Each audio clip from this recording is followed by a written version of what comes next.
여야가 국회 파행 80일 만에 만들어낸 정상화 합의문이 2시간 만에 무효가 됐습니다. 자유한국당이 의원총회에서 합의문 추인을 거부했습니다. 뉴스룸에선 더불어민주당 이인영 원내대표와 자유한국당 주광덕 의원을 연결해서 오늘 상황에 대해 들어보겠습니다. 트럼프 미국 대통령이 G20 정상회의 직후인 29일 1박 2일 일정으로 방한하고 문재인 대통령은 30일 트럼프 대통령과 한미 정상회담을 갖습니다. 트럼프 대통령은 방한 기간 비무장지대를 방문하는 방안도 검토 중이라고 알려졌습니다. 지난달에 있었던 한빛 원전 1호기 사고에 대한 중간조사 결과가 발표됐습니다.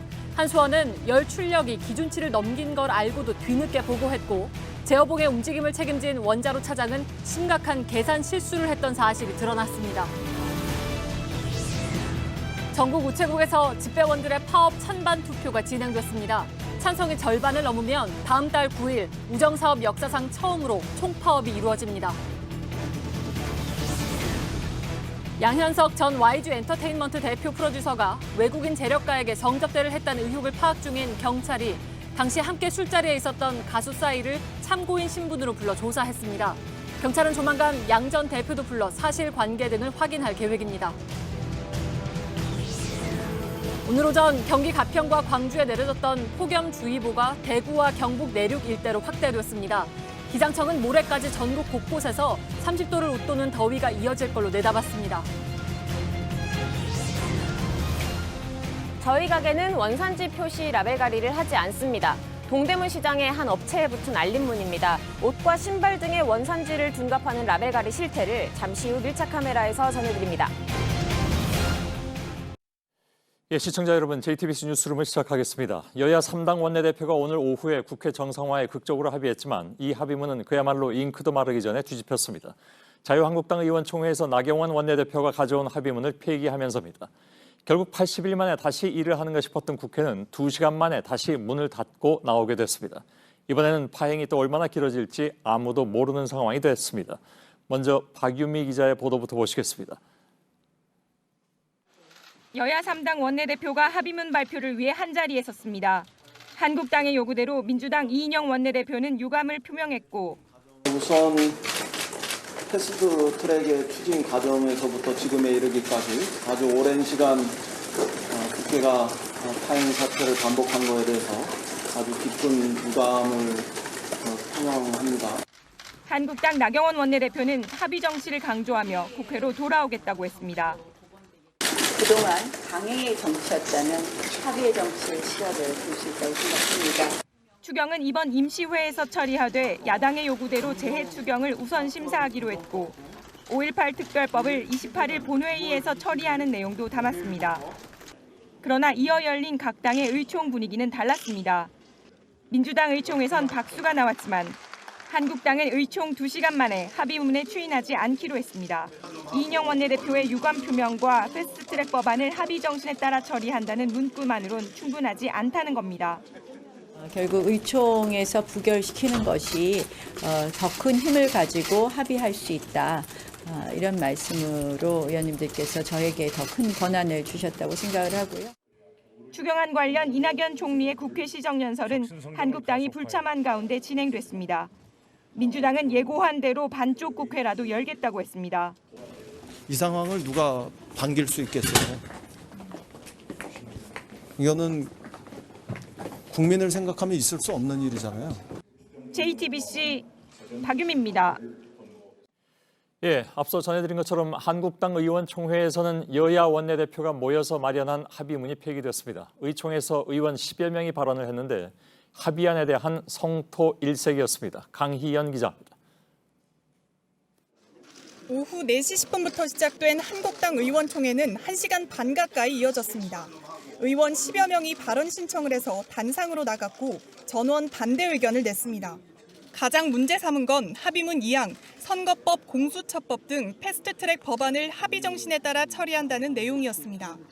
의총에 참석한 TK 지역의 한 의원은 합의 정신으로 처리한다는 것은 지켜질 리가 없다며 그동안 힘들게 투쟁했는데 우리가 얻는 게 없는 합의라고 비판했습니다.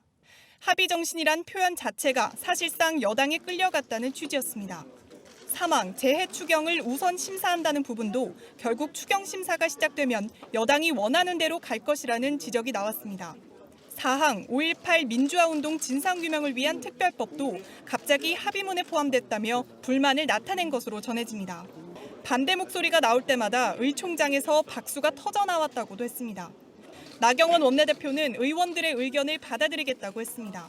JTBC 강연입니다. 예, 지금 국회에는 서복현 기자가 남아 있습니다. 연결해서 분위기 좀 들어보겠습니다. 서복현 기자, 우선 자유한국당 의원총회에서 합의문이 추인이 이제 무산이 됐는데 그 이후에 혹시 협상과 관련해서 더 들어온 소식이 있습니까? 네, 한국당 의원총회에서 합의문 추인이 무산된 이후에 아직까지 추가 협상에 대한 방향 그리고 일정에 관한 소식은 들리지 않고 있습니다. 일단 각 당별로 향후 계획을 생각해 본 다음에 그 다음부터 본격적인 움직임이 있을 것으로 보입니다. 예, 한국당뿐만이 아니라 민주당도 합의문이 나온 이후에 의원총회를 거쳤을 텐데 양쪽의 의원총회 분위기가 완전히 달랐던 모양이군요. 네, 그렇습니다. 합의문이 나온 후에 민주당 그리고 한국당은 각각 의원총회를 열었는데요. 민주당에선 이인영 원내대표를 향해서 국회 정상화에 성공했다 이러면서 박수가 나왔습니다. 반대로 한국당에선 사실상 얻은 게 없다는 비판이 쏟아졌고 결국 합의문 추인이 무산됐습니다. 그러니까 국회 정상화 합의 2시간 만에 국회가 다시 비정상화된 겁니다. 예. 긴박했던 오늘 하루를 영상으로 정리했습니다. 예.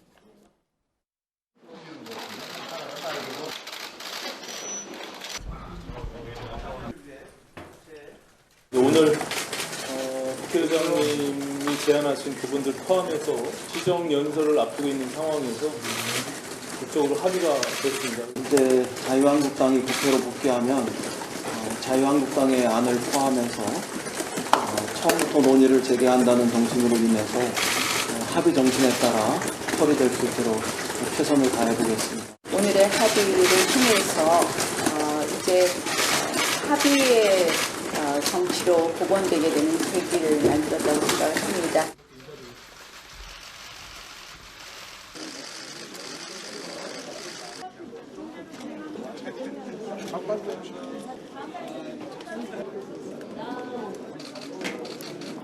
이 합의문에 대해서 의원님들께서는 조금 더 분명한 합의가 있어야 된다라는 의사 표시가 있었습니다. 그래서 이 부분에 대해서 저희 당에서는 추인이 어렵다는 말씀을 드리겠습니다. 부결됐다는 거죠, 합의안이?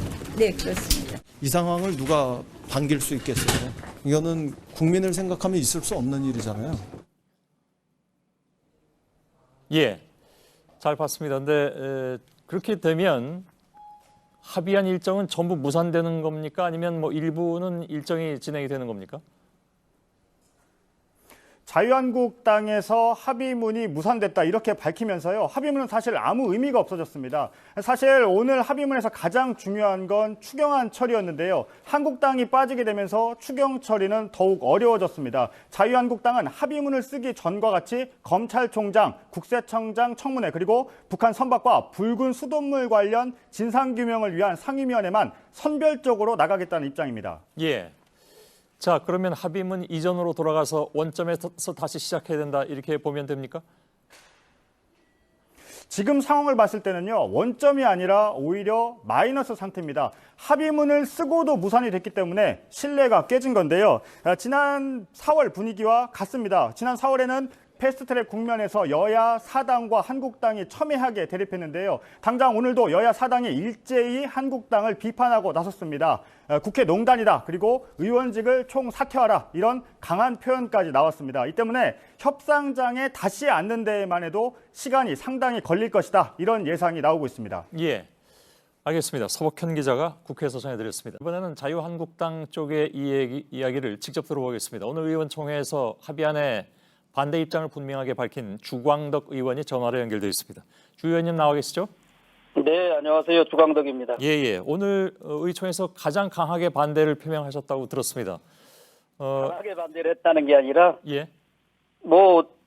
의원들이 설득력 있는 발언을 했다 이렇게 평가를 해주더군요. 예. 이유는 뭐라고 말씀하시겠습니까? 반대하신 이유는? 특히 합의안 이제 2항을 보면 예. 뭐 기존의 그 패스트트랙 법안에 대해서 예. 각 당의 안을 이제 종합해서 논의를 한 다음에 뭐 합의 정신에 따라서 처리한다 이렇게 돼 있습니다. 네. 근데 이 내용은 사실 하나의 뭐 수사적인 표현에 불과하지 예. 실질적인 알맹이가 지금 전혀 없는 것입니다. 예. 지금 뭐 정의당 안을 비롯해서 뭐 민주당 안 또 바른미래당이나 뭐 평화당 안 모두 예. 저희 자유한국당으로서는 받아들이기가 어렵고 예. 또 그 지금 패스트트랙이라는 것은 이제 일방적으로 게임의 룰인 선거법을 처리하겠다는 것인데 예.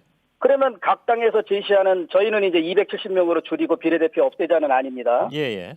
근데 논의가 됐는데 논의가 합의에 이르지 못하면 합의 정신에 따라 합의하고자 했으나 합의에 이르지 못했기 때문에 예. 패스트트랙 그냥 법안 원안으로 이 선거법을 처리한다 이렇게 결론이 갈 수밖에 없는 거거든요. 알겠습니다. 그러니까 합의 정신이 아니라 합의를 해야 된다 이렇게 문안에 넣길 바란다 이런 말씀이신 것 같은데 그게 선거법 개정안 관련해서는 예.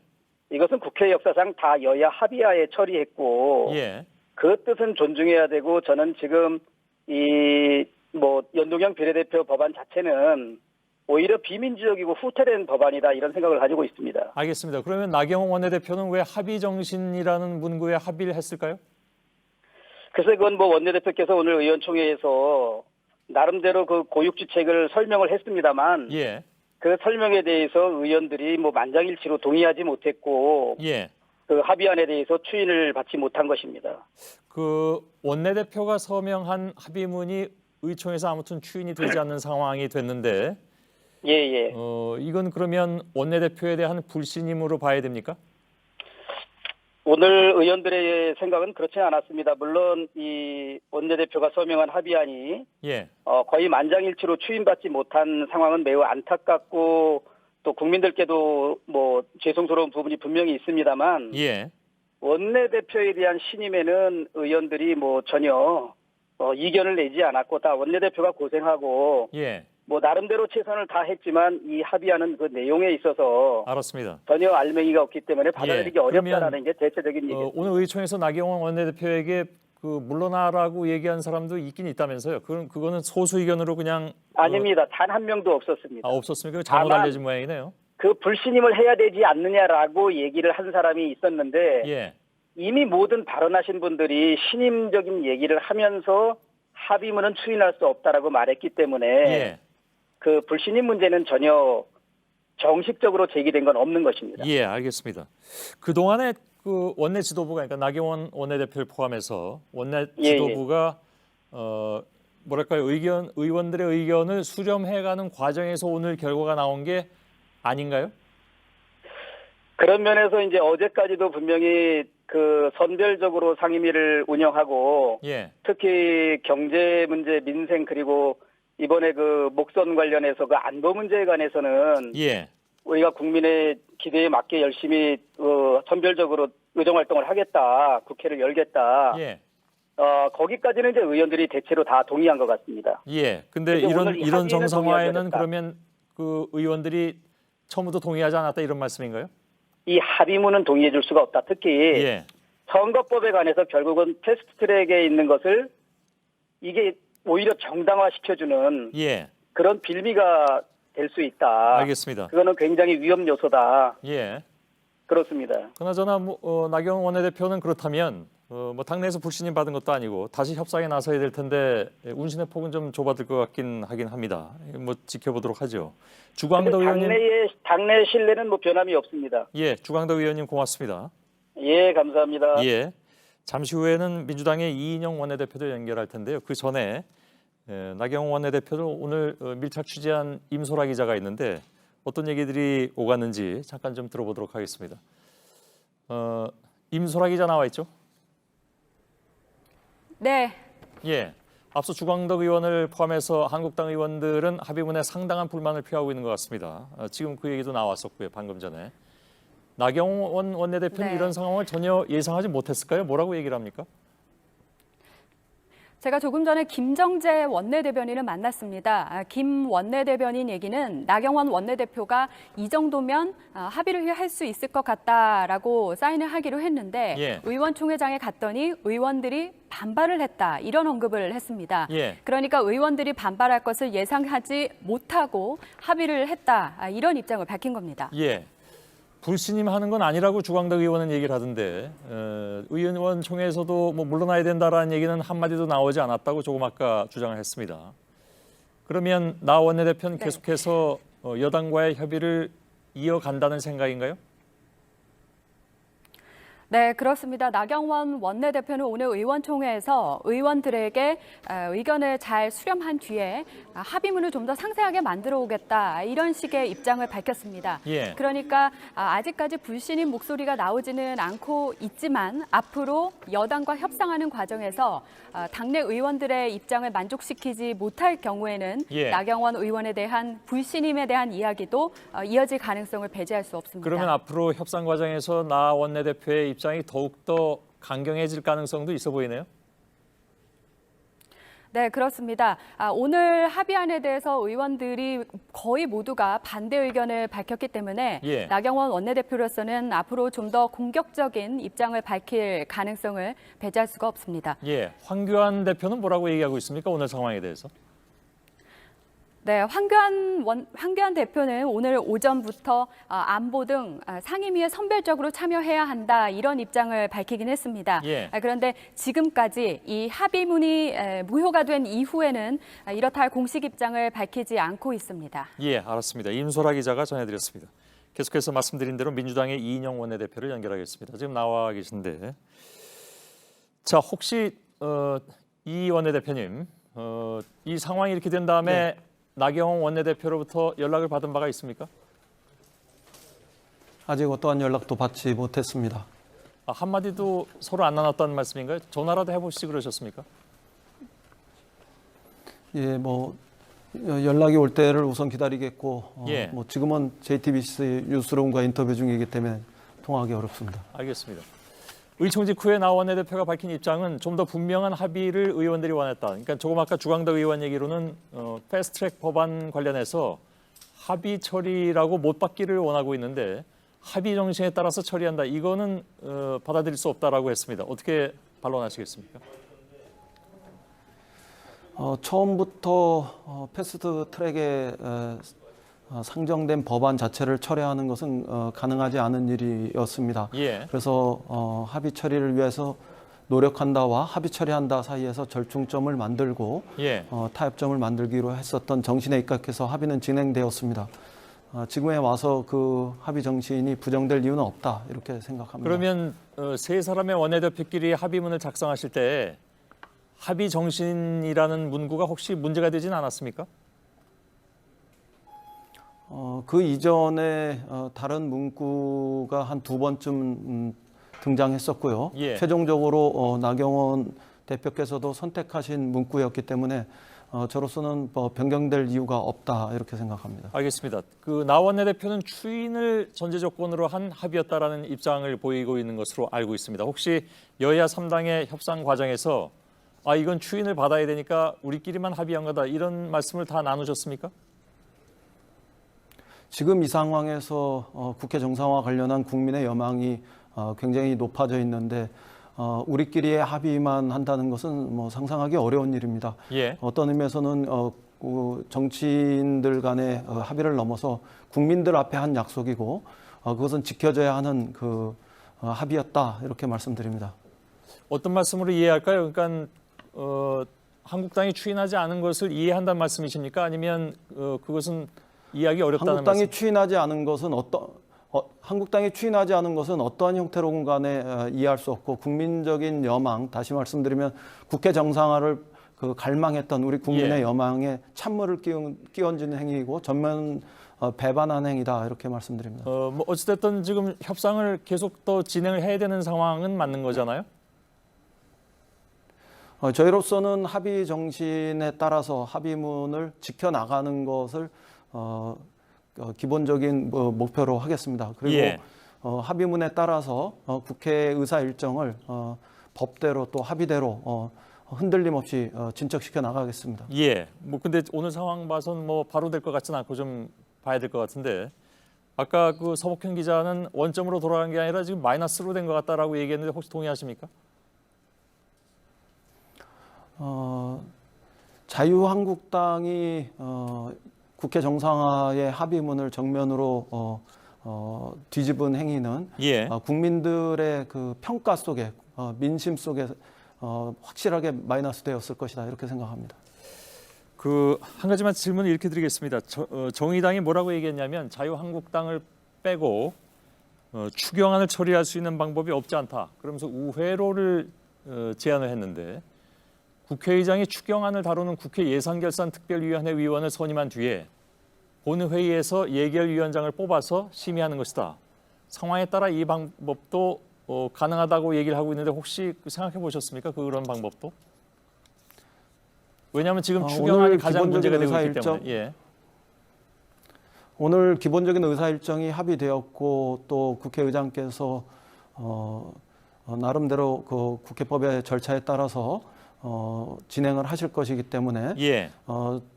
때로는 뭐 저희들이 지킬 수 있는 것이 있고 또 때로는 지킬 수 없는 것이 있겠습니다만 저희는 최선을 다해서 국회법이 보장한 절차 속에서 추경 처리를 비롯해서 민생 입법 추진에 전력을 다할 생각입니다. 예, 그 말씀은 제대로 앞으로 협상이 안 되고 합의가 안 되면 정의당이 제안한 이른바 우회로를 따라갈 수도 있다 이런 말씀으로 이해할까요? 저희들이 할 수 있는 것과 할 수 없는 것은 구분되겠습니다만 예. 할 수 있는 것은 모든 상임위와 그 법안 소위 그리고 예산 소위 활동 과정에서 또 더 나아가서 예결위를 가동할 수 있다면은 최대한 다 하겠다 이런 말씀드립니다. 예, 잘 알겠습니다. 민주당의 이인영 원내대표였습니다. 말씀 잘 들었습니다. 네, 고맙습니다. 예. 다음 소식입니다. 트럼프 미 대통령이 오는 29일부터 1박 2일 동안 한국을 공식 방문하죠. 2017년 11월 방한 당시에 기상 상황으로 취소됐던 비무장지대 방문도 다시 검토하고 있다는 것이 정부 관계자의 설명입니다. 워싱턴 포스트지는 이때 김정은 위원장과 만날 가능성까지 전하고 있는데 이건 너무 앞서 나간 예상이라는 반응도 있고 알 수 없는 일이다 이런 반응이 뒤섞이고 있습니다. 먼저 이서준 기자의 보도입니다. 도널드 트럼프 미국 대통령이 29일과 30일 이틀 동안 한국을 방문합니다. 문재인 대통령의 초청에 따른 것으로서 2017년 6월 첫 만남 이후 약 2년 만에 8번째 정상회담을 갖게 되는 것입니다. 트럼프 대통령은 일본 오사카에서 열리는 G20 정상회의 일정을 마치고 29일 오후 한국에 도착합니다. 다음 날인 30일 한미 정상회담이 청와대에서 열릴 예정입니다. 정부 관계자는 트럼프 대통령이 비무장지대를 방문하는 계획에 대해서도 검토 중이라고 전했습니다. 트럼프 대통령은 2017년 11월 방한 때 비무장지대를 가려다 안개가 짙게 끼는 바람에 가지 못했습니다.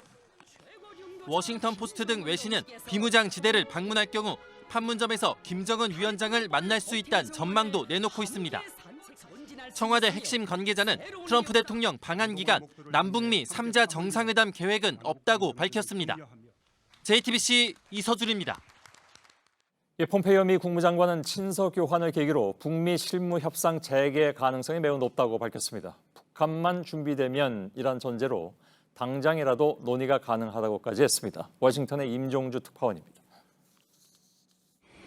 중동 순반길에 오른 폼페이오 장관이 트럼프 대통령의 친서 전달 사실을 확인합니다. Trump to Chairman Kim, I can confirm that that letter was in fact sent, and I'm hopeful that this will provide a good foundation for us to begin to continue these important discussions with the North Koreans to denuclearize the peninsula. 이어 북한과의 실무 협상 재개 가능성이 실제 매우 커 보인다고 말했습니다. 북한만 준비되면 말 그대로 당장이라도 논의를 시작하겠다는 표현도 썼습니다. 백악관 대변인도 북미 정상이 서신 교환 등을 통해 계속 소통해 왔다고 말했습니다. 앞서 트럼프 대통령은 지난 11일 김 위원장으로부터 매우 멋진 친서를 받았다고 공개했습니다. 어제는 김 위원장이 트럼프 대통령의 친서를 두고 흥미로운 내용이라고 화답했습니다. 미국이 이렇게 적극적으로 나선 데는 중국과의 무역 담판을 앞둔 시점과 북중 밀착 구도, 또 이란과의 갈등 확대 등이 친서 외교와 맞물려 북미 협상의 우선순위를 끌어올린 것이라는 해석입니다. 일단 대화 재개를 위한 환경은 갖춰져가는 분위기입니다. 워싱턴에서 JTBC 임종주입니다. 예, 남쪽으로 내려왔던 북한 목선과 관련해서 군이 뭔가 숨기려 한 게 아니냐는 의혹이 제기되는 것은 삼척항 인근이라는 표현에서 시작이 됐습니다. 저희 JTBC의 취재 결과 청와대에는 삼척항이라고 보고를 한 뒤에 국방부와 합참 또 해경은 합의를 거쳐서 언론 대응 자료에는 삼척항 인근이라고 쓴 것으로 나타났습니다. 김태영 기자의 보도입니다. 북한 어선이 삼척항에 들어온 지난 15일 합참과 국방부, 해경이 어선의 발견 위치를 삼척항 인근으로 하기로 내부적으로 조율한 것으로 확인됐습니다. 국방부 관계자는 애초에 삼척항 인근으로 하자고 내부적으로 가닥을 잡았었다며 이후 해경이 삼척항으로 문자 메시지를 보내면서 혼선을 빚었다고 설명했습니다. 청와대에 들어간 보고엔 삼척항인데 관련 당국 합의로 만든 언론 대응 자료엔 표현을 삼척항 인근으로 했던 겁니다. 군은 인근이란 표현은 군에서 쓰는 통상적인 표현이라며 은폐 축소 의도가 없었다고 해명하고 있습니다. 하지만 이번 사건의 핵심은 북한 어선이 삼척항에 정박할 때까지 우리 당국이 전혀 몰랐다는 점입니다. 때문에 삼척항과 삼척항 인근의 차이는 큽니다. 이런 가운데 자유한국당 의원들은 삼척항을 찾았습니다. 당초 현장 조사를 하겠다며 해군 일함대 방문을 추진했지만 국방부는 경계태세가 강화된 상황에서 장병의 사기를 떨어뜨릴 수 있다며 방문을 거부했습니다. JTBC 김태영입니다. 올해만 벌써 9명 그리고 작년에는 25명의 집배원이 갑작스레 죽음을 맞았습니다. 노조는 과로와 안전사고로 이들이 숨졌다고 보고 있습니다. 인력은 턱없이 부족한데 물량은 쏟아져서 하루 평균 11시간 일하고 쉬는 시간은 고작 35분뿐이라는 것입니다. 결국 노조가 파업 카드를 꺼냈습니다. 오늘 전국 우체국 245군데 노조원 3만여 명은 파업 찬반 투표에 나섰습니다. 실제 파업으로 이어진다면 우정사업 역사상 첫 총파업입니다. 투표를 막 마친 서울 강남우체국에 취재기자가 나가 있습니다. 오효정 기자, 자, 투표를 시작할 때부터 지켜봤다고 하던데 분위기 좀 어땠습니까? 네, 저녁 8시에 투표는 모두 마쳤습니다. 제 뒤로는 이 개표까지 모두 마치고 검표 작업이 한창인데요. 이곳 강남우체국의 투표율은 약 90%를 기록했습니다. 노조 측은 다른 우체국들도 이 투표율이 이것보다 비슷하거나 더 높을 걸로 보고 있습니다. 투표는 오늘 아침 7시부터 시작이 됐습니다. 시작 전부터 줄이 길게 늘어서서요. 투표 시작한 지 30분 만에 이곳 조합원 422명 중에 3분의 1이 투표를 마칠 정도로 분위기가 상당히 열띤 모습이었습니다. 또 복도에서 만나는 노조원들이 서로 투표를 했냐고 물으면서 아침 인사를 대신하는 모습도 보였습니다. 예. 자, 투표 결과, 그러니까 찬반 결과는 언제쯤 나올까요? 네, 내일 오전에 최종 결과가 발표가 됩니다. 노조 측은 노조원들의 파업 의지가 상당히 높아서 파업이 가결될 가능성에 무게를 좀 더 두고 있습니다. 중앙노동위원회가 정해둔 이 조정 기한이 모레인데요. 이때까지 노사 양측의 협상이 타결되지 않으면 노조 측은 합법적으로 파업에 들어갈 수가 있습니다. 일단 노조 측이 이 총파업 시작일로 잡아둔 건 7월 9일, 그러니까 다다음 주 화요일입니다. 예. 시간은 비교적 충분한 편인데 그 사이에 이제 협상이 제대로 되느냐, 만일에 안 될 경우에 정말로 파업에 들어가느냐. 근데 지금 오효정 기자가 전해드린 바에 따르면 파업 가능성 상당히 높아 보이긴 합니다. 만일에 협상이 안 되면. 근데 실제로 그렇게 되면 각종 우편 업무가 완전히 마비되는 건가, 아니면 좀 그 비상용으로 비상 부문은 좀 남겨두는가, 이런 얘기들도 나올 수 있는데 어떻습니까? 네, 우선 평균적인 물량을 먼저 좀 말씀을 드리면요. 이곳 강남우체국에서는 일반 우편하고 등기 우편 그리고 소포까지 포함해서 하루에 3만여 건이 처리가 됩니다. 예. 전국으로 따져보면 일주일에 2억 7천여 건이 우체국을 거쳐 가는데요. 집배원들은 공무원이지만 단체 행동권, 그러니까 파업권이 유일하게 보장이 됩니다. 다만 이 노사 양측은 집배 업무의 경우에는 약 25%만 파업에 참여하도록 이 노사 협약에 규정을 해놨습니다. 하지만 분류 업무는 약 64% 84%, 또 접수 업무는 75%까지 참여를 할 수 있습니다. 예. 명수로 한번 따져보면요. 우정노조 소속의 2만 9천여 명 중에 필수 유지 인원, 그러니까 필수로 근무해야 하는 인원이 14,000여 명인데 이들을 제외하고는 파업에 참여를 할 수가 있는 겁니다. 또 방금 말씀드린 이 필수 근무자들도 파업 기간에는 할당 물량하고 상관없이 정시 퇴근을 하겠다고 얘기를 한 상황이기 때문에 우체국 택배나 우편이 배달이 지금보다 조금 더 지연될 걸로 보입니다. 예, 알겠습니다. 강남 우체국에 나가 있는 오효정 기자였습니다. 네, 양현석 전 YG 엔터테인먼트 대표 프로듀서가 외국인 재력가에게 성접대를 했다는 의혹을 경찰이 수사하고 있습니다. 최근엔 당시 술자리에 같이 있었던 가수 싸이가 참고인 조사를 받았습니다. 경찰은 양 전 대표도 곧 불러서 조사할 계획입니다. 최승기 기자입니다. 가수 싸이는 2014년 7월 양현석 전 YG 엔터테인먼트 대표 프로듀서가 외국인 재력가를 위해 마련한 접대 자리에 함께 있었습니다. 외국인 투자자에게 양 전 대표를 소개해 준 것도 싸이입니다. 당시 접대 자리에 정마담이라고 불리는 유흥업소 관계자가 여성들을 부른 것으로 알려졌습니다. 이들 중 일부가 재력가들과 성매매를 했다는 의혹이 나왔습니다. 경찰은 지난 16일 싸이를 참고인 신분으로 불러 성매매가 있었는지 등을 캐물었습니다. 조사는 다음날 새벽 2시까지 약 9시간에 걸쳐 이뤄졌습니다. 경찰 관계자는 의혹에 관한 사실관계 확인을 위한 조사라고 설명했습니다.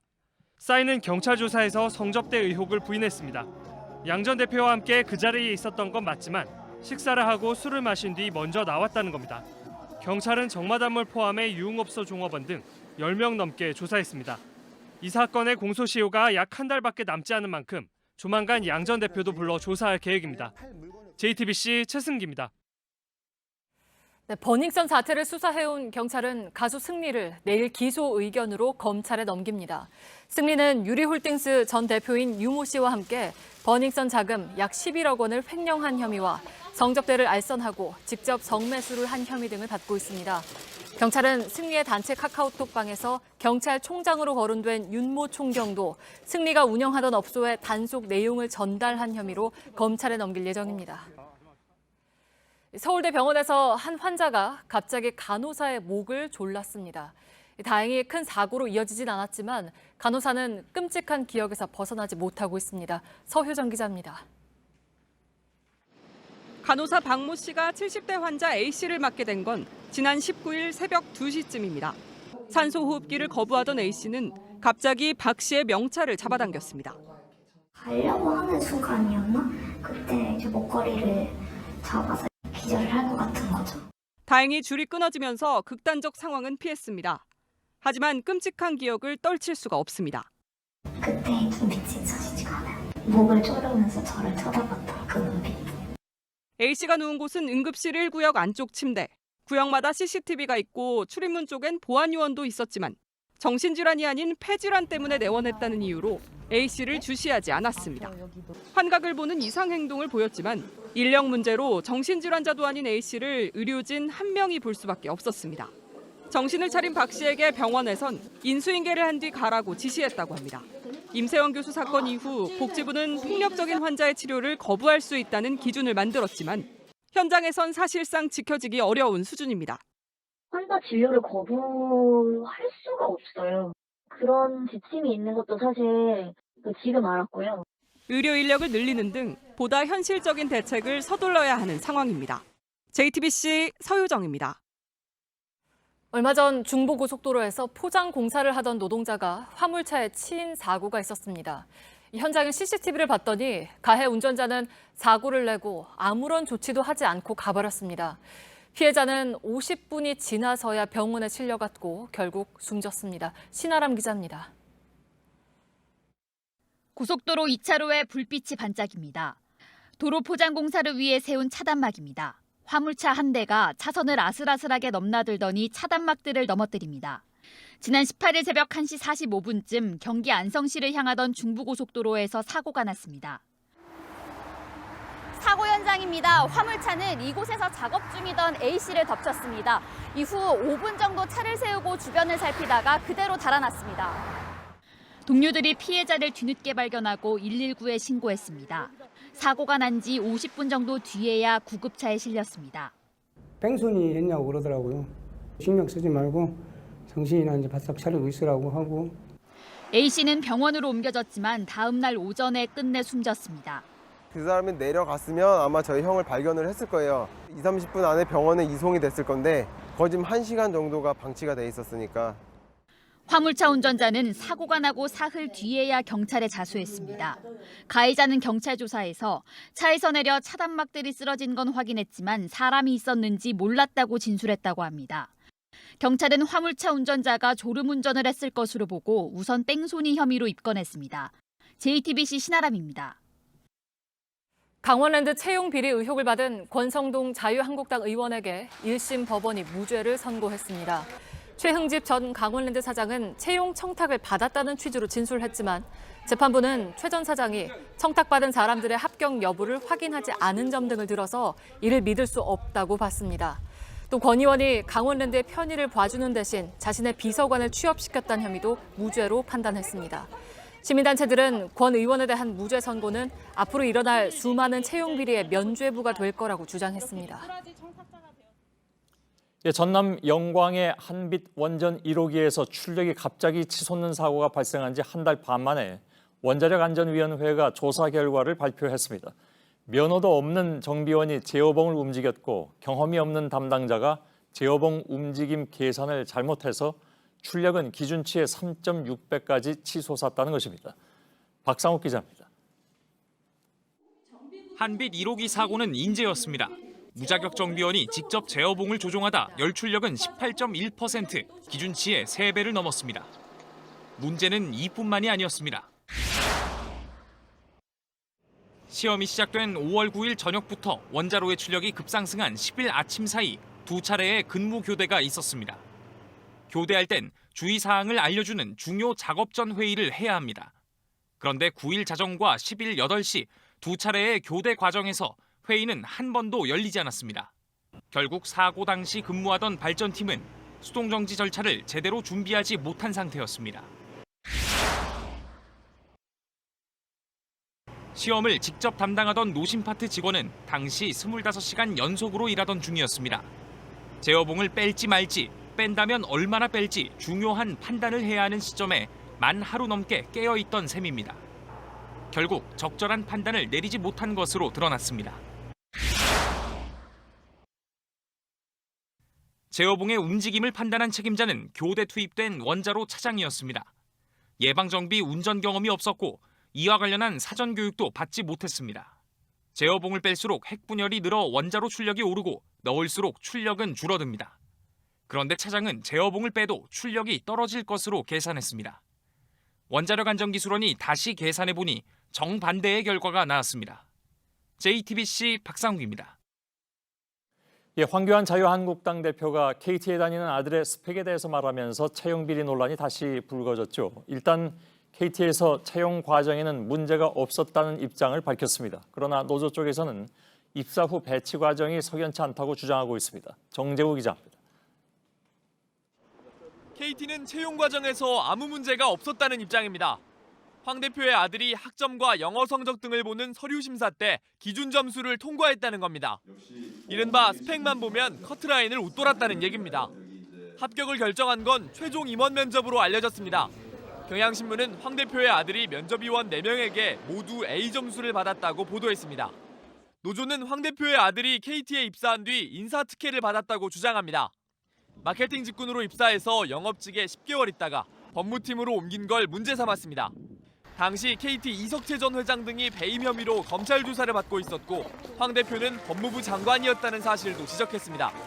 황 대표의 아들은 노조가 문제를 제기한 뒤 또 다른 부서로 옮겼습니다. 이런 의혹에 대해 KT 측은 황 대표의 아들이 대학에서 법학을 전공했고 부서간 이동은 자유롭다고 했습니다. JTBC 정재우입니다. 자유한국당 황교안 대표가 지난주에 대학에서 학점과 토익 점수가 높지 않은 아들의 성공 사례를 든 것, 그게 지금까지도 논란이 이어지고 있습니다. 실제 아들의 스펙은 황 대표가 밝힌 것보다 좋았기 때문입니다. 황 대표는 낮은 점수를 높게 얘기했다면 거짓말이지만 그 반대도 거짓말인가 이렇게 반박했습니다. 이에 대해선 사실과 다른 얘기로 청년들에게 되레 상처를 줬다는 비판이 이어졌습니다. 노진호 기자입니다. 낮은 점수를 높게 얘기했다면 거짓말이겠죠. 그 반대도 거짓말이라고 해야 될까요? 황교안 대표는 지난 20일 숙명여대 특강 발언에 대해 기자들에게 이렇게 반문했습니다. 당시 황 대표는 스펙보다 중요한 게 있다는 취지로 아들이 학점 3점도 되지 않고 토익도 800점 정도인데 대기업에 취업했다고 했습니다. 이후 취업 특혜 논란 등이 일자 그날 바로 아들 학점은 3.29, 토익은 925점이라고 정정했습니다. 그러자 온라인 등에선 스펙 없이 취업할 수 있다는 현실과 동떨어진 가공 이야기를 전해 오히려 청년에게 상처를 줬다는 비판이 이어졌습니다. 이런 지적에 대해서도 황 대표는 원론적인 얘기만 했습니다. 최근에 하신 여러 분들의 말씀 잘 경청하도록 하겠습니다. 정치권에서도 비판이 이어졌습니다. 바른미래당 최이배 의원은 소설과 현실의 거리만큼이나 청년과 꼰대 거리가 멀다는 걸 깨달아야 한다고 비판했습니다. JTBC 노진호입니다. 황교안 대표가 최근에 외국인 노동자에게 똑같은 임금 수준을 유지하는 것은 공정하지 않다고 말해서 논란을 빚었다는 소식을 전해드린 바가 있습니다.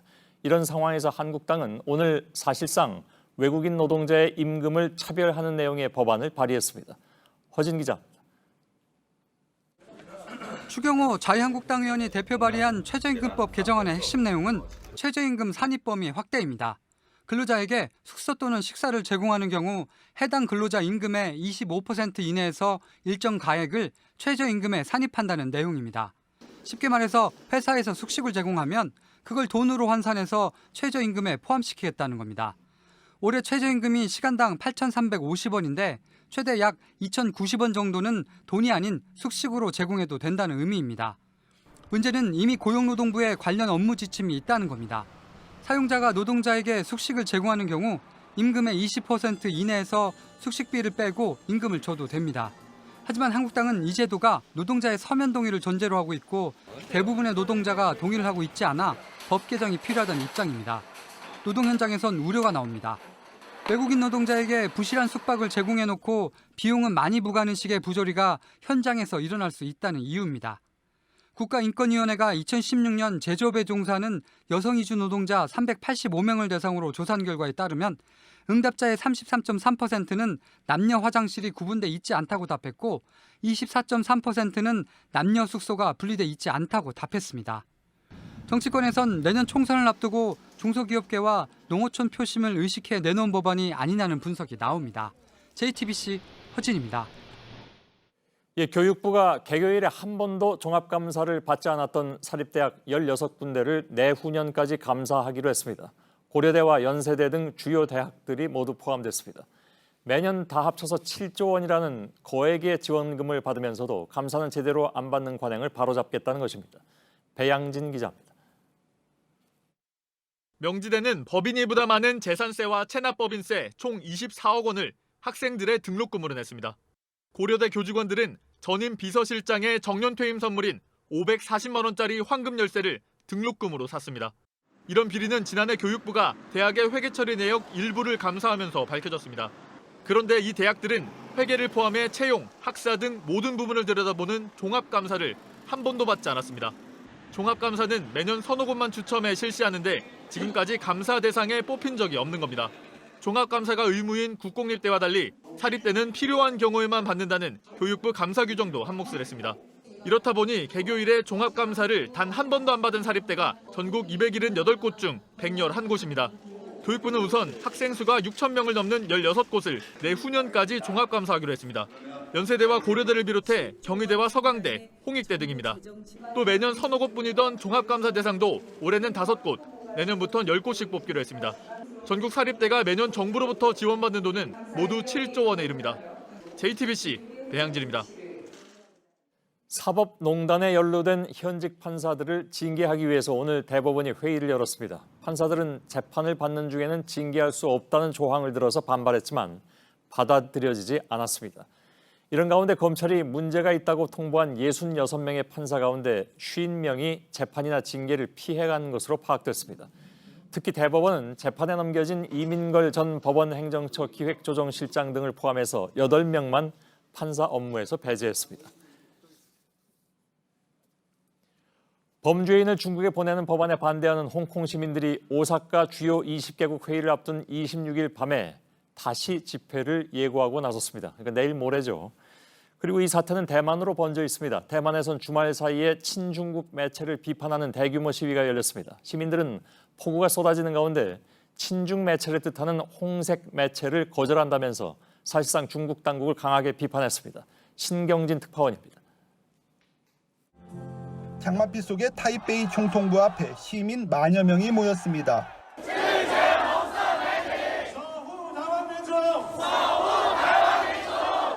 집권 민진당 지지자들이 주최한 친중 매체 반대 시위입니다. 홍콩 통로안 서점의 라뮨티 점장이 단상에 올랐습니다. 시진핑 주석을 다룬 책을 출판하려다 중국 당국에 연행되기로 했던 라뮨티는 대만으로 피신해 왔습니다. 其实你们台湾是现在是非常辛苦的，如果将来给大陆统治，你们每一个人可能跟我一样要逃命啊。 중국이 자국의 실정법을 어겼다며 대만이나 홍콩, 마카오 등에 피신한 사람을 언제든 불러들일 수 있다는 경고입니다. 시위대는 중국 시보와 중천방송 등을 친중국 홍색 매체로 규정하고 허가 취소를 요구했습니다. 차잉원 총통도 시위의 지지 입장을 밝혔습니다. 중국 시보는 헌법에 어긋나는 대만 독립을 비판했다고 홍색 매체로 색깔론을 덧칠한다며 반박했습니다.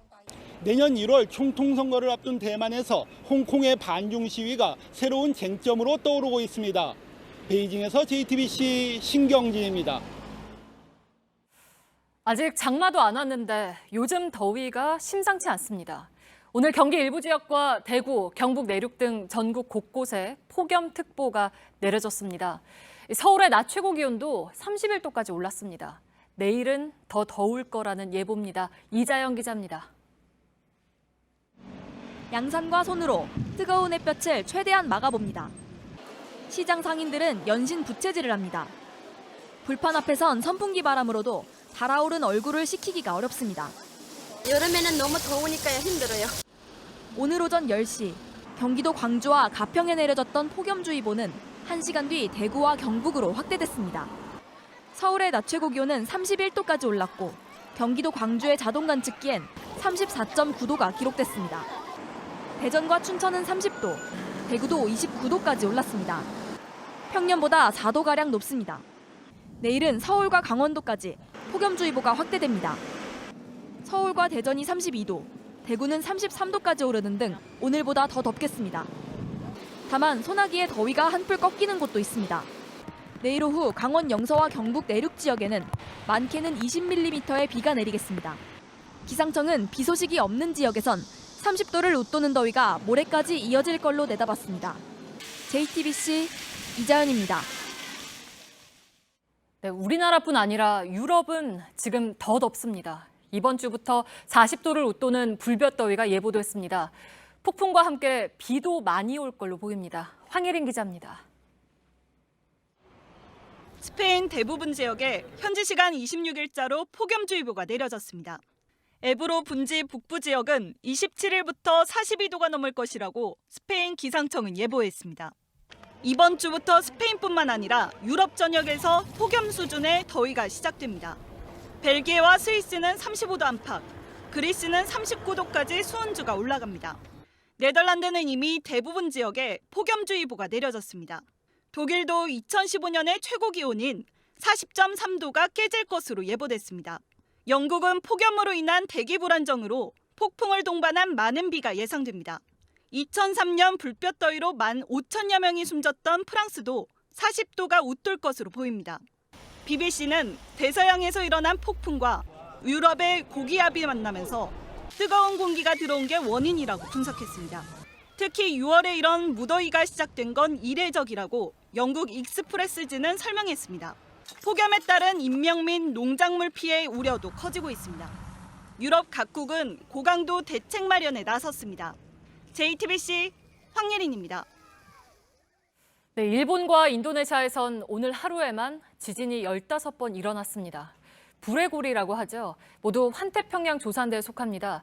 특히 인도네시아에서 난 규모 7.3의 강한 지진은 호주에서도 느껴질 정도였습니다. 이한주 기자입니다. 오늘 오전 9시 11분 일본 지바현에서 지진이 났습니다. 규모는 5.5였습니다. 2017년 11월 규모 5.4였던 경북 포항 지진보다 강했습니다. 1시간 뒤 인도네시아 술라웨시 섬에서도 규모 4.5의 지진이 일어났습니다. 이 지진을 시작으로 일대에서 7시간 동안 14번이나 지진이 났습니다. 규모 5.0을 넘는 강진도 11차례나 됩니다.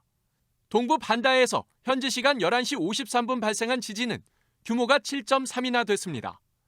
모두 불의 고리로 불리는 환태평양 조산대에 속하는 곳입니다.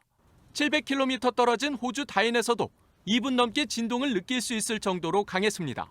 We were working up on the second floor and we felt the building start to tremor. So yeah, quite scary. 아직 지진에 따른 인명피해는 확인되지 않았습니다. 태평양 쓰나미 경보센터는 쓰나미 경보를 발령하지 않았습니다. 인도네시아에서는 지난해 술라웨시 섬에서 발생한 규모 7.5의 지진으로 4,300여 명이 숨지거나 실종된 바 있습니다. JTBC 이한주입니다. 여름 휴가 앞두고 조금이라도 싼 숙소나 비행기표 많이들 찾아보시죠. 그런데 해외 예약 사이트가 유독 환불하는 거나 뭘 바꾸는 게 잘 안 됩니다. 이름 있는 큰 업체들도 마찬가지입니다. 송승환 기자입니다. 20대 여성 이모 씨는 할머니와 말레이시아 여행을 가려고 부킹닷컴에서 예약한 호텔 숙박료를 고스란히 날렸습니다. 할머니가 수술을 받게 돼서 예약을 취소했는데도 터무니없이 비싼 수수료를 받은 겁니다. 여행 시점까지가 3개월이 남은 되게 많은 시간이었는데도 불구하고 여행 숙박비 100%에 맞먹는 수수료였거든요. 30대 남성 유모 씨는 항공사가 일방적으로 일정을 바꿔서 여행을 못 가게 됐는데도 환불해주지 않는다고 분통을 터뜨립니다. 저희는 지금 고토게이트랑은 환불 관련해서는 통화 자체도 안 되고 메일을 보내주지도 않고. 아직 유 씨는 일행 7명의 필리핀행 비행기 표값을 돌려받지 못했습니다. 이렇게 해외 예약 사이트에서 피해를 보는 경우가 1년 만에 3배로 늘었습니다. 피해의 80%는 아고다, 부킹닷컴 등 유명 사이트 5곳에서 일어났습니다. 해외 사이트는 문제가 생겼을 때 전화나 이메일로 연락이 잘 되지 않아 소비자 피해를 더 키웠습니다. 이런 피해를 막기 위해선 결제할 때 체크카드보다 신용카드를 이용하고 문제가 생기면 카드사에 승인을 취소해달라고 해야 합니다. JTBC 송승환입니다.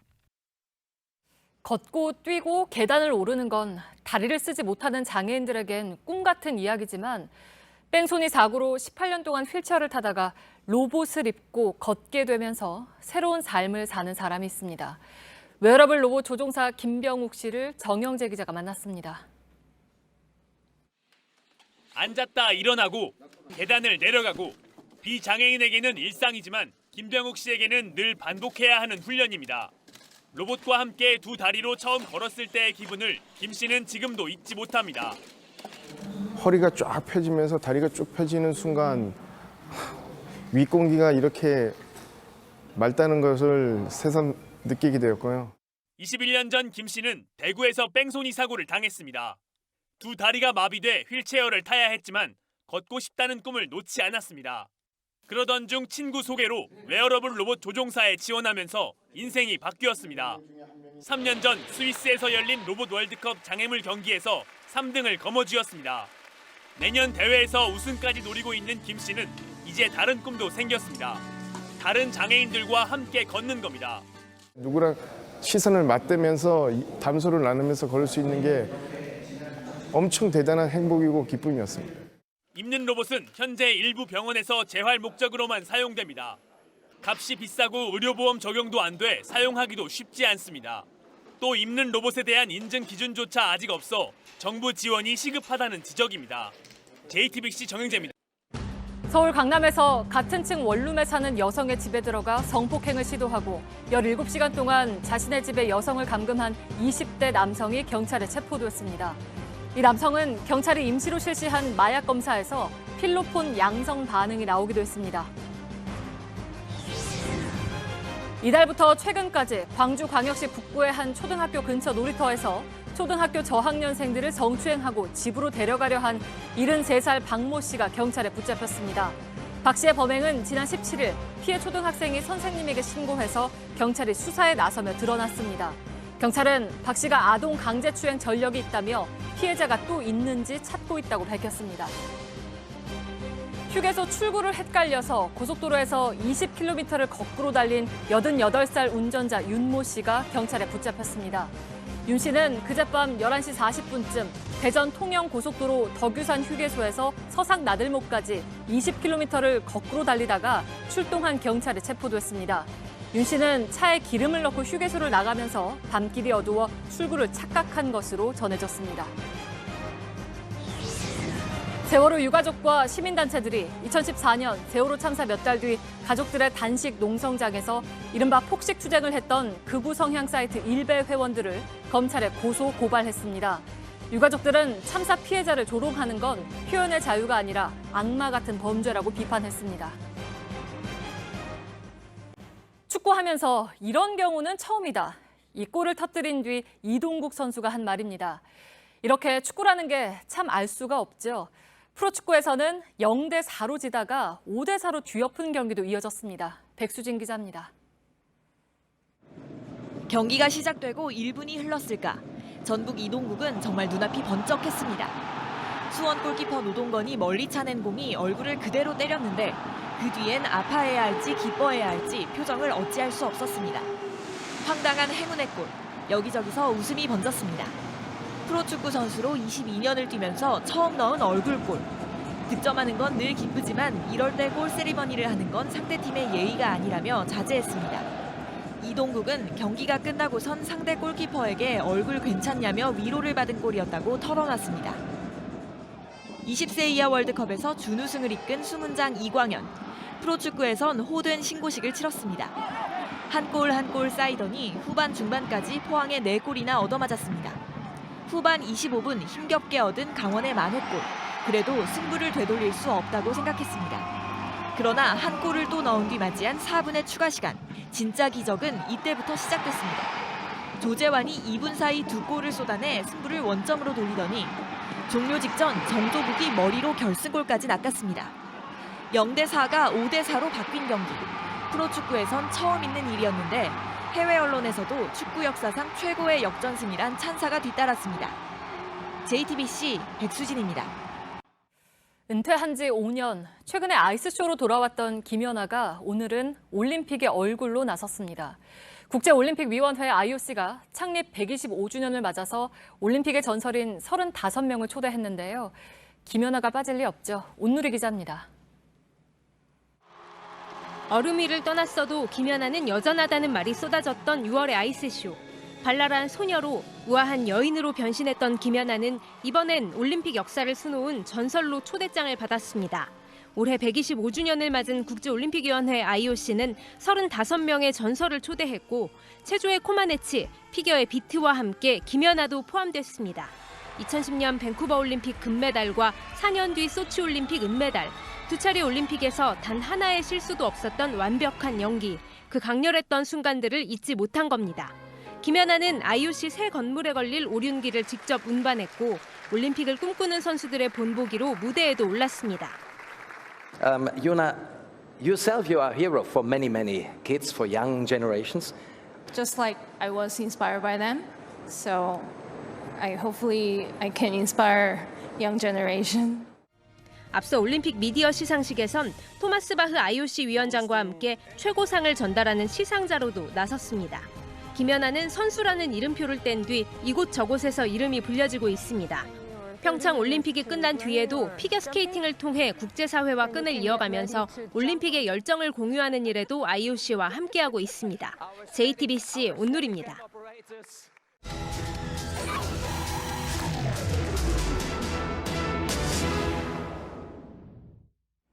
중국산 옷을 국산으로 둔갑시켜서 백화점에 몇 년 동안 납품했던 디자이너가 최근에 적발됐습니다. 완제품을 사다가 상표만 바꿔 파는 이른바 라벨갈인데요.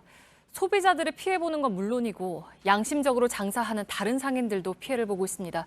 밀착 카메라 윤재영 기자입니다. 자정을 넘긴 새벽, 동대문 의류 도매시장입니다.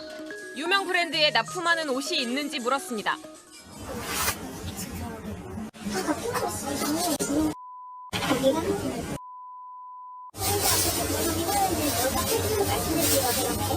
모두 백화점에서 유명 브랜드로 팔린다는 겁니다. 색을 이렇게 붙였으면 여기 브랜드, 이렇게 붙이면 여기 브랜드. 가격 차이는 보통 2배에서 3배 정도 나요. 같은 옷을 브랜드만 바꿔 파는 이른바 브랜드 라벨 가리는 법적으로 규제가 쉽지 않습니다. 결국은 우리는 백화점 물건 비싸게 샀는데 고스란히 피해를 본 거잖아요.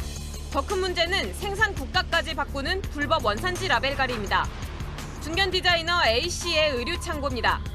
A씨는 이곳에서 동대문에 산 중국산 옷에 라벨을 떼고 자신의 이름을 딴 라벨을 붙였습니다. 백화점에도 입점된 고가의 브랜드였습니다. A씨의 옷을 판 매장은 온라인은 물론 오프라인에서만 12곳에 달합니다.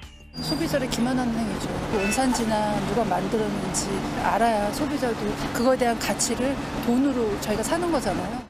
실제 최근 원산지 불법 라벨 가리가 기승을 부리고 있습니다. 지난 3월에는 중국산 라벨을 자르고 한국산 라벨을 붙인 도매업자들이 무더기로 적발됐습니다.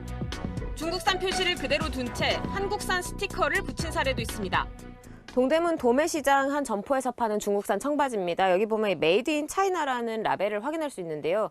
그런데 너무 허술하게 붙어 있어서 힘을 조금만 줘서 당기면 떼어낼 수 있습니다. 수입 의류는 국내 세관을 통과하기 위해선 반드시 원산지 라벨을 붙여야 합니다. 하지만 세관 통과 뒤 곧바로 라벨을 떼어버려도 문제가 안 됩니다. 내관상 내가 진열을 하다 보면 띄어버려요. 우리나라 사람들 인식이 차이나다 하면 중국산이다 하면은 태클을 건대요. 이걸 그냥 이게 딱 띄어불고 이게 메이드 인 코리아 있으면은 인정을 한다는 거지. 라벨을 전문으로 취급하는 업체들이 모인 골목인데요. 이 점포들 곳곳에 이렇게 원산지 표시 라벨 가리를 하지 않는다는 안내문이 붙어 있습니다. 단속이 심해지자 업체들이 스스로 내건 안내문입니다. 하지만 업체들은 라벨을 뗀 채 가져온 옷들은 어쩔 수 없다는 입장입니다. 중국에서 왔는지 어디서 왔는지 뭐 했는지 우리는 아무것도 몰라요. 동대문 도매상가에 진열된 신발들입니다. 대부분 원산지를 새겨놓거나 쉽게 지워지지 않도록 인쇄돼 있습니다. 하지만 원산지를 아예 표기하지 않거나 쉽게 뗄 수 있는 스티커로 붙인 경우도 있습니다. 손으로 문지르자 원산지를 적은 글자가 지워지기도 합니다. 국산 수제화 업자들은 피해를 호소합니다. 우리도 수제화예요 이러고 옆에서 싼 중국 거라든가 뭐 이런 데가 판단 말이에요. 근데 소비자들은 몰라요. 기본적인 페어플레이 할 수 있는 장이 안 만들어졌다는 거죠. 라벨 부착을 상인들의 양심에 맡기는 동안 소비자 신뢰는 무너지고 결국 그 피해가 다시 상인들에게 돌아가고 있습니다. 쉽게 정확한 정보를 얻을 수 있도록 제도적 보완이 필요해 보입니다. 밀착 카메라 윤재영입니다.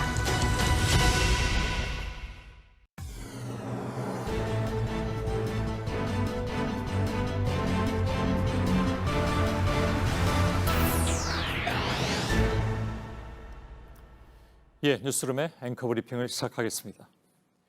트와이스, 레드벨벳, 블랙핑크의 멤버 수를 모두 더하면 몇 명인가? 한때는 젊은 감성 따라가겠노라고 저도 신경 좀 써서 이런 문제 정도는 맞히기도 했던 적이 있었습니다마는 줄임말에는 도무지 적응이 안 돼서 일찌감치 포기했습니다. 심지어 별다줄, 별걸 다 줄인다는 줄임말까지 나왔을 정도니까요. 소통을 하려면 젊은 세대들 말을 공부하듯 해야 하니 제대로 공부하지 못하고 사용했다는 야당 원내대표의 해명도 있었고 지난 주말 청년들과 마주 앉은 그 역시 줄임말로 인해서 애를 먹었던 모양입니다. 엄근진, 지옥고, 그리고 피뽑탈. 그는 아침 일찍 일어나 신조어를 검색해서 준비했다지만 벼락치기에는 한계가 있었던 것일까? 결국 하나를 마치고 둘은 틀렸습니다. 마치지 못한 줄임말의 풀이는 다음과 같았는데 그중에 하나는 마지막 취업 관문 하나를 넘지 못해서 수없이 좌절해야 하는 안타까운 상황들을 이야기하고 있었습니다. 공교롭게도 바로 그 이틀 전 논란이 되었던 그 발언과 맥이 닿아 있었던 것이죠. 짐작컨대 그 자신도 조금은 당황했을 것도 같습니다. 위로하고 격려하고자 조금 양념을 쳐서 내놓은 말인데 왜 이리들 예민한가? 그러나 다르게 본다면 그가 친 양념은 지금 청년 세대의 가장 아픈 상처 위에 뿌려진 셈이 됐으니 엄근진, 지옥고, 피뽑탈 문제가 되었던 것은 그저 줄임말을 이해하지 못했기 때문은 아니었던 것입니다. 내 마음을 읽어보면 알 것이다. 지인의는 그것이 아니었다고 그는 이야기했지만 세상이 정작 들여다보고 읽어봐야 할 것은 얼핏 듣기에도 무거운 느낌의 그 줄임말 안에 들어가 있는 청년들의 고민과 잠 못 이루는 시간들. 그렇게 보자면 아이돌 그룹 숫자 외는 것으로 젊은 감성 따라갔다고 잠시 우쭐했던 저도 꽤나 한가했던 모양입니다. 오늘의 앵커 브리핑이었습니다.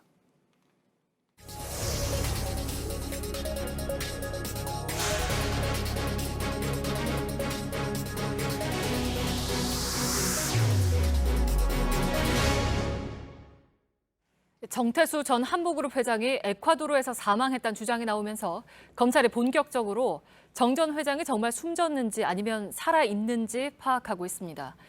해외에서 도망 다니다가 붙잡힌 넷째 아들 정한근 씨의 말을 무조건 믿을 수 없는 만큼 에콰도르 당국과 공조해서 검증하겠다는 겁니다. 여성국 기자입니다. 21년간의 도피 생활 끝에 국내로 송환된 정한근 씨는 공항에서 입을 굳게 닫았습니다. 아버지인 정태수 전 회장 어디 있는지 알고 계시나요? 하지만 이어진 검찰 조사에선 아버지가 지난해 에콰도르에서 사망했고 임종을 지켰다고 진술한 걸로 전해집니다. 에콰도르는 아들 정 씨가 2017년 7월부터 머문 곳입니다. 당초 정태수 전 회장은 키르기즈스탄에서 머물던 것으로 파악됩니다. 그런데 지난해 11월 우리 정부와 키르기즈스탄이 범죄인 인도 조약을 맺었습니다. 이에 따라 도피 생활이 만만치 않겠다고 판단한 정태수 씨가 범죄인 인도 조약을 맺지 않은 에콰도르로 숨었을 가능성이 있습니다. 다만 검찰은 아들 정 씨가 아버지의 행방을 숨기기 위해 거짓말을 했을 가능성도 배제하지 않고 있습니다. 사망한 게 맞는지 입증할 객관적 증거가 필요하다는 겁니다. 검찰은 과거 다단계 사기범 조이팔 씨의 사망 여부를 검증하기 위해 모발 검사와 장례식 영상을 확인한 적도 있습니다. 검찰은 정태수 전 회장이 자신의 여권으로 다녔을 가능성에 무게를 두고 먼저 에콰도르 등에 입국했는지 파악하고 있습니다. JTBC 여성국입니다. IMF 사태를 부른 한보그룹 부도의 장본인, 수사받을 때 휠체어 타고 나온 회장님의 원조. 정태수 전 회장에게 따라붙는 말은 또 있습니다. 고액 상습 체납자 1위를 아직도 지키고 있습니다. 안 낼 세금이 2,200억 원을 넘습니다. 검찰이 이 돈을 과연 받아낼 수 있을까요? 강버들 기자입니다. 국세청이 거액의 세금을 상습적으로 내지 않은 이들을 처음 공개한 건 2004년입니다. 한보그룹 사태로 수감됐다 2002년 특별 사면된 정태수 전 회장이 체납액 1위로 이름을 올렸습니다. 1992년에 내지 않은 증여세를 포함해 모두 73건에서 2,225억 2,700만 원의 세금을 밀린 겁니다. 정태수 씨는 지금도 고액 상습 체납자 1위 자리를 유지하고 있습니다. 만약 정 씨가 사망했다면 상속자들에게 세금을 받아내야 합니다. 하지만 이들이 상속받기를 포기하면 세금을 낼 의무도 사라집니다. 세무공무원 출신으로 법을 잘 아는 정 씨가 실명으로 재산을 물려줬을 가능성도 적습니다. 국내엔 정 씨 이름으로 된 재산도 거의 없는 것으로 알려졌습니다. 해외로 빼돌린 재산을 찾는 방법이 있지만 10수년간 정 씨의 행적조차 제대로 드러나지 않아 쉽지 않다는 게 법조계 안팎의 전망입니다. 일단 검찰 등은 정 씨의 넷째 아들 정한근 씨가 스위스로 빼돌린 돈부터 추적하겠다는 계획입니다. 이를 통해 먼저 정한근 씨의 체납세금 253억 원을 받아내고 정 씨 일가가 숨겨둔 재산을 확인할 수 있을지 주목됩니다. JTBC 강버들입니다. 25일 0시, 그러니까 2시간쯤 뒤면 음주운전 기준이 강화됩니다. 혈중 알코올 농도가 0.05%에서 0.03%로 엄격해집니다. 이와 관련해서 여러 정보들이 퍼지고 있습니다. 술을 안 마셔도 걸릴 수 있다. 반대로 술을 마셔도 안 걸릴 수 있다. 이런 내용들입니다. 팩트체크팀이 검증을 했습니다. 오대영 기자 나왔습니다. 술을 안 마셨는데 음주 단속에 걸린다는 거는 무슨 얘기입니까? 네, 예를 들어서 우리가 가글 할 때 쓰는 구강청결제를 쓰는 것만으로도 걸릴 수 있다라는 주장입니다. 네. 그리고 또 하나 있습니다. 만들 때 아예 알코올이 들어가는 음식, 그러니까 막걸리를 넣는 술빵이나 럼주가 사용되는 크림빵도 문제가 될 수 있다는 주장입니다. 결론부터 말씀드리면 사실이 아닙니다. 사실 이런 속설들은 그동안에도 경험담이라면서 퍼져왔잖아요. 그리고 저희 뉴스룸에서는 실험까지 하지 않았습니까? 그렇습니다. 그런데 요 며칠 사이에 이 소식 때문인지 많이 퍼져 있습니다. 음주운전 단속 때 경찰이 가장 먼저 쓰는 건 음주 감지기입니다. 이렇게 생겼습니다. 네. 여기서 후 불었을 때 삐 소리가 나면 음주운전 의심자가 됩니다. 그 뒤에 음주 측정기로 다시 검사합니다. 당사자가 원치 않으면 혈액 검사로 대체하게 됩니다. 구강 청결제나 음식은 감지기에서 나올 수는 있습니다. 하지만 측정기에선 다릅니다. 네, 감지기하고 측정기. 근데 사실 이름은 비슷한데 어떤 차이가 있습니까? 네, 담당자의 설명을 들어보겠습니다. 감지기는 바닐라 향이나 이런 거 있으면은 삐삐 소리가 날 수는 있어요. 냄새 그 유기화합 물질 때문에. 두 번째 부르는 거는 측정기거든요. 걔는 에탄올만 반응해요. 측정기는 원리 자체가 음주 위에는 반응 안 해요. 네, 특히 감지기에서 삐 소리가 나면 규정상 200ml의 물로 입을 헹구고 측정을 받게 돼 있습니다. 통상 헹군 뒤 5분 정도 지나면 문제가 없다고 합니다. 그래서 이 절차만 잘 지키면 가글이나 음식만으로 적발되는 일은 없다는 게 경찰의 설명입니다. 네. 그리고 반대로 술은 마셨지만 안 걸릴 수 있다 이런 정보도 무분별하게 퍼져 있잖아요. 그러니까 껌이나 사탕 같은 걸로 술 냄새를 줄일 수 있다라는 거죠. 그렇습니다. 청심환, 초콜릿, 심지어는 설탕에 있는 유황까지 먹으면 된다 이렇게 말하는 사람들이 있는데 과학적으로 전혀 입증되지 않았습니다. 입에서 나는 술 냄새가 아니라 혈액 속의 알코올 성분이 폐를 통해서 나오는 걸 측정하기 때문입니다. 이 밖에 살살 불면 안 걸린다는 사람도 있습니다. 계속 그러면 불응죄로 처벌받을 수 있습니다. 오늘 경찰청의 협조를 받아서 파악한 결과 불응죄로 처벌되는, 그러니까 적발되는 사람은 올해 들어서 5월까지 1,500명이 넘습니다. 네, 결국에는 기본만 지키면 되는 거 아니겠습니까? 팩트체크 오대영 기자였습니다.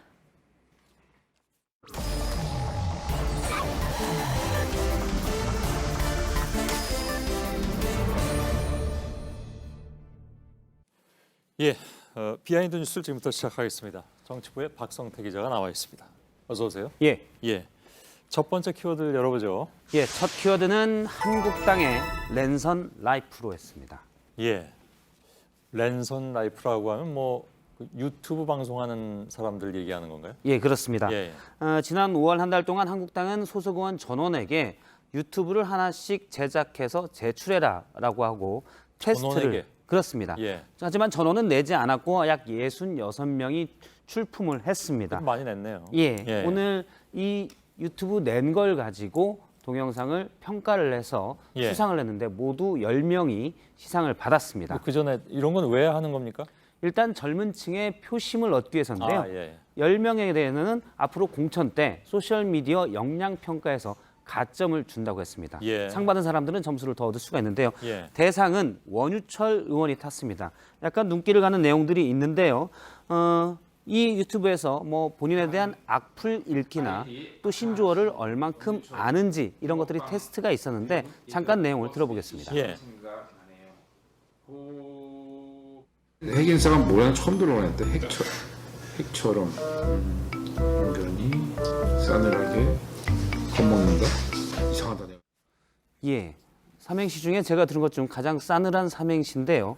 예. 저런 부분들이 좀 관심을 끈 것 같습니다. 예. 그런데 실제 원유철 의원은 북핵에 대응해 우리도 핵 개발을 해야 된다고 줄기차게 주장한 의원인데요. 예. 핵인싸의 핵을 실제 핵으로 가장 직접적으로 비유해서 삼행시를 풀었습니다. 예. 원래 핵인싸는 우리 중에 가장 핵심이다, 핵 인사이더다라는 뜻입니다. 예, 여러 사람과 이렇게 친하고 그렇습니다. 뭐 그런 거죠. 예. 가장 활발한 사람이다라는 건데요. 예. 상당히 싸늘하게 핵인사를 해석했는데 일단 저 신조어 맞추기는 틀렸습니다. 예.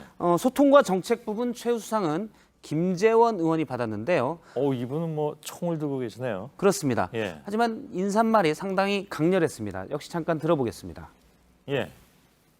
방송은 보수 우파의 시각에서 편파적으로 진행하는 방송입니다. 불편하신 분들은 시청하지 마시기 바랍니다. 아, 자신의 방송을? 그렇습니다. 유튜브 예. 방송을 시청하지 말라.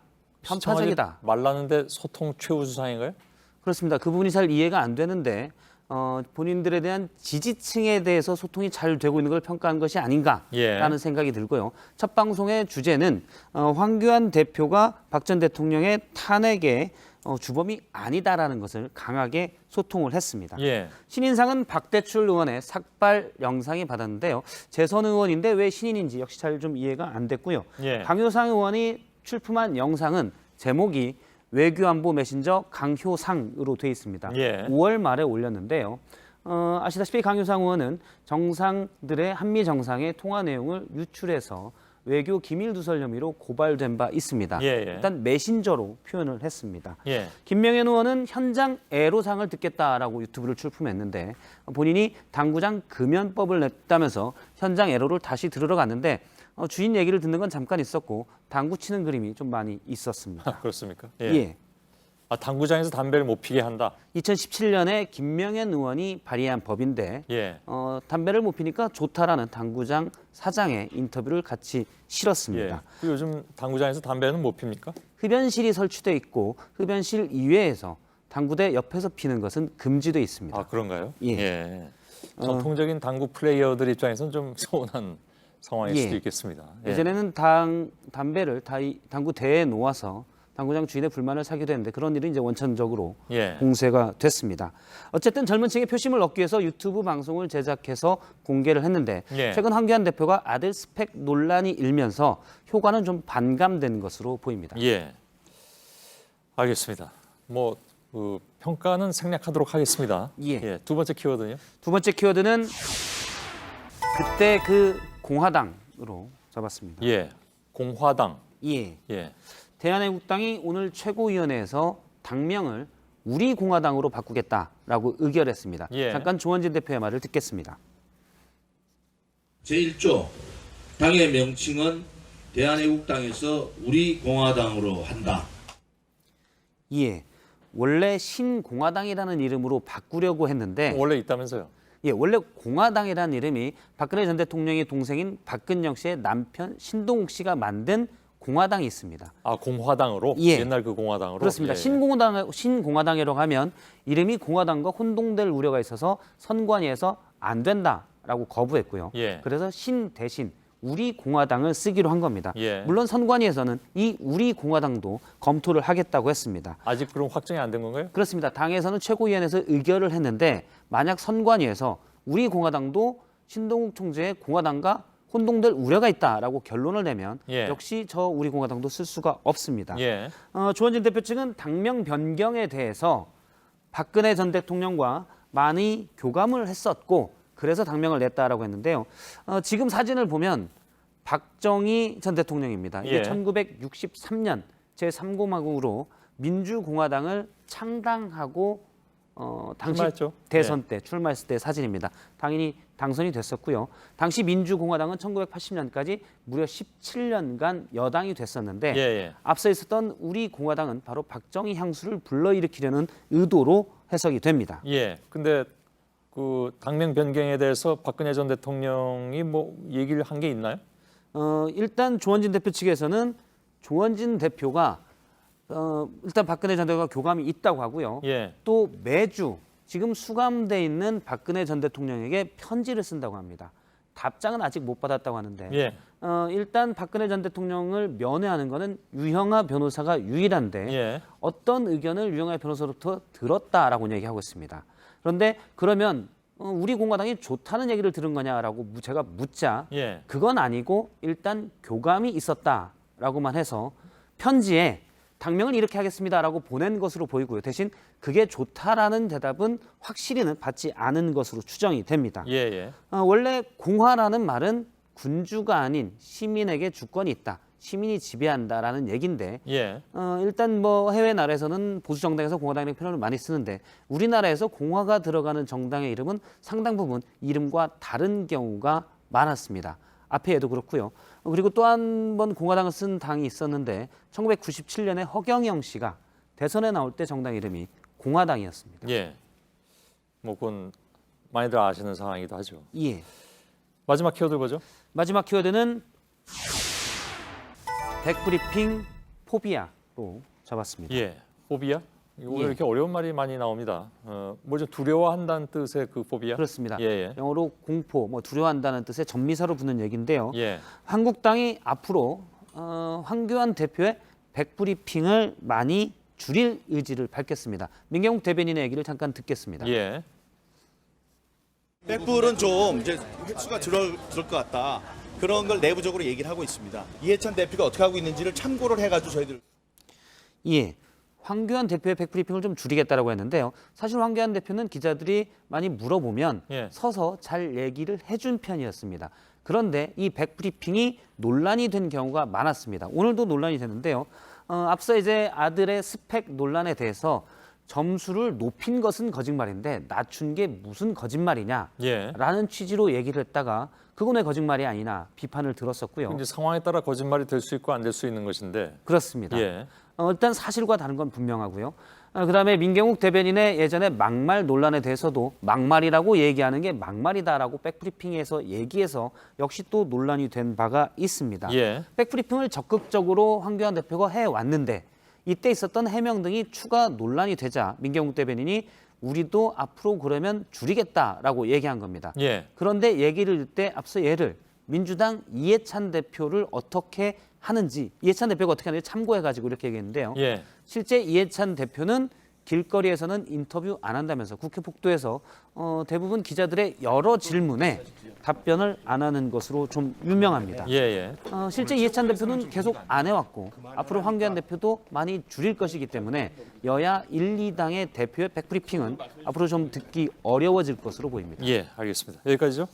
박성태 기자였습니다. 네, 경기와 대구 등 일부 지역에 내려졌던 폭염주의보가 내일은 서울과 강원까지 확대됩니다. 낮 최고 기온은 서울 32도, 대구 33도 등 오늘보다 덥겠습니다. 전국의 초미세먼지 농도는 좋음에서 보통일 거란 예보입니다. 오늘 뉴스 끝나고 소셜 라이브를 진행하겠습니다. 오늘 준비하고 있는 기자들은 밀착 카메라 팀의 기자들이 준비를 하고 있습니다. 어떤 얘기들이 있는지 들어보도록 하겠습니다. 저희들은 내일도 최선을 다하겠습니다. 여러분 고맙습니다.